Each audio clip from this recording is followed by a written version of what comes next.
हाय. चला तर मग बघूया मला इव्हेंट असेल त्या दिवशीचा माझा दिवस कसा जातोय.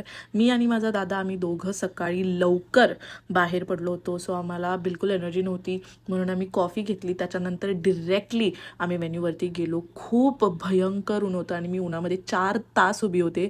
मस्त इव्हेंट होस्ट केल्यानंतर खूप जोराची भूक लागली होती म्हणून आम्ही मॅकडॉनल्ड्सला गेलो. आता घरला जाऊन झोपणार बस. खूप वैताग आला.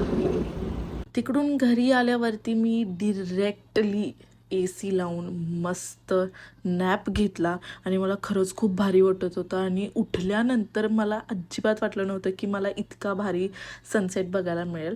पण माझ्यासाठी हे थोडंसं यूज टू झालेलं आहे, कारण सनसेट आमच्या इकडे खूप छान छान बघायला मिळतात. त्याच्यानंतर मी माझ्या बहिणीचा बर्थडे सेलिब्रेट करायला गेलो आणि आता बघा की मी कशी नाचतीये. खूप मजा केली आम्ही सगळ्यांनी आणि आजचा दिवस माझा खूप हेक्टिक होता, पण एक चांगल्या नोटवरती एंड झालाय. सो